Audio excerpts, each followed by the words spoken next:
Meme making is not a crime. I'm Gen X.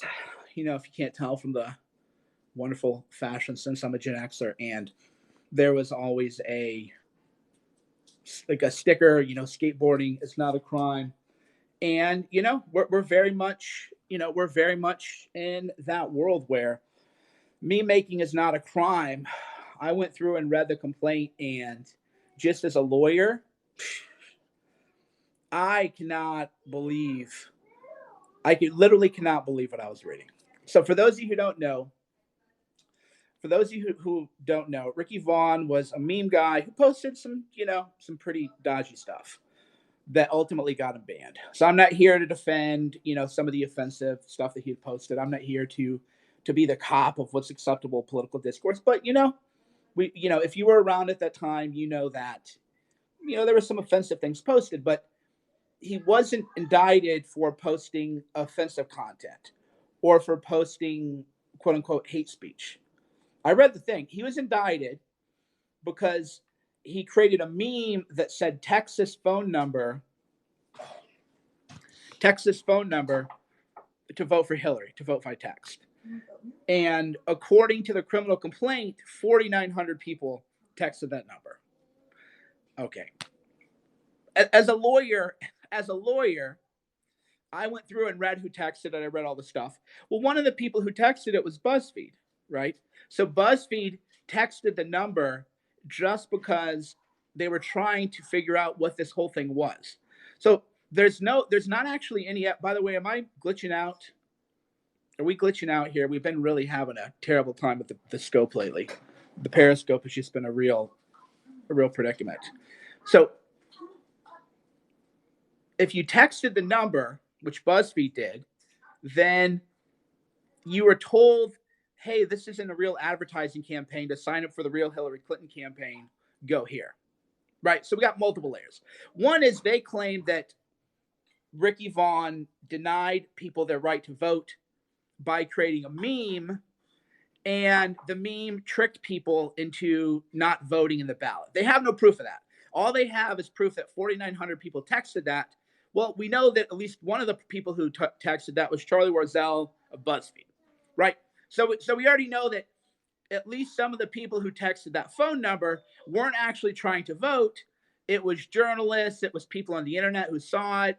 It was probably trolls. It was any number of people. So in the criminal complaint, zero proof that anyone tried to actually vote, right? There's people who texted vote to that number, but that, again, Charlie Rizal of BuzzFeed did. The record is all there. Moreover, if you read the actual statute, the statute they're trying to get him under says that you cannot oppress, right? You cannot oppress a person to make them not vote. You cannot use violence to make them not vote. Just put it in context. The Voting Rights Act is a very valuable thing in terms of, hey, you can't go to a poll and have guns and intimidate people to not vote, right? Yes, babe. Yes. Can you go to your office and talk? Yeah, I will in just a little bit. I just have to finish real quick. You have to go in there because right now I'll just that I'm playing a loud song right now. Oh no, please don't play a loud song. Give me 5 minutes. I don't want you. Set the timer. I won't yell at you. Set the timer for 5 minutes. Okay. Set the timer for 5 minutes, and then we can play our songs at the end. Okay. Okay, so I come in the bedroom with me, honey? All right. Yeah. Sorry. Set timer for 5 minutes, and I'll be done in 5 minutes. Okay, come in the bedroom. The boss. Let's play the mosaic game. Come on. The boss is in town. All right. Back to reality. Back to what we were talking about. The voting rights statute that Ricky Vaughn is charged under says you can't go to the polls and intimidate people not to vote. There's nothing in there that says you can't trick people into not vote. Right? There's nothing under the law that says you can't trick people into not voting. Now, I don't think you should trick people into not voting. I don't think that you should try to confuse people and say, "Oh yeah, the voting booth is, you make a right down this street, and then that's where the voting is." Like Wile E. Coyote, if you grew up watching cartoons. If you take like a sign that says "Go right to vote" and you move it to the left to vote, that's trickery or deceit. I don't think that's good. That's unethical. But that still isn't using physical force or threats to suppress a vote. That's just using trickery or deceit. Trickery and deceit are different. So the strongest case is that Ricky Vaughn used trickery or deceit to get people to vote by text. But when they went to vote by text, the reply was, hey, you can't do this. Now, far more disturbing is that within the criminal complaint, they mentioned draft our daughters as part of the predicate acts leading to the indictment. Here's why that should send chills down the spine of everyone.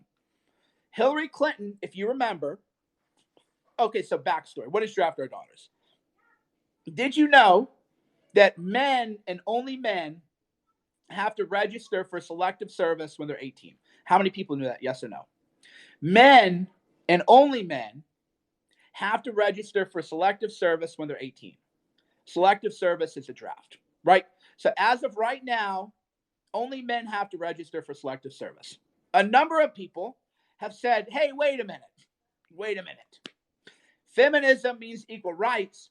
Women should have to register for the draft too.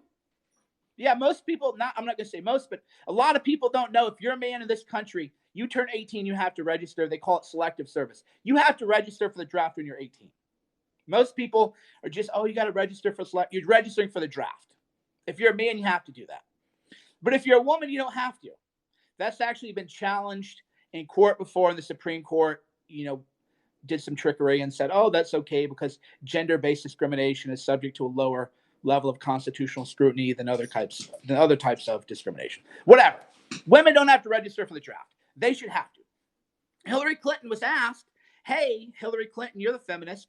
Should women have to register for the draft? Hillary Clinton said, yes, women should have to register for the draft. Politico wrote the article up. So it is a matter of fact, it's objectively true that Hillary Clinton, as she should have, said that women should have to register for the draft. So a bunch of 4chaners created a meme called Draft Our Daughters, and in it was clear political satire. They were saying that Hillary Clinton, who wants to start wars, we all know she does, Hillary Clinton wants to draft our daughters into war, and then the spin on that was, hey, draft our daughters so that they can go fight Hillary's wars. It was actually hilarious. That was in the criminal complaint against Ricky Vaughn. That is what I mean by Stalin-esque. That whole Ricky Vaughn text here thing, that's not a crime, but I can at least see the logic, right? I can at least see, well, that, you shouldn't have done that. If they got him civilly, I think you could probably make him pay a fine for it. It's just not a crime, though. It's not a crime.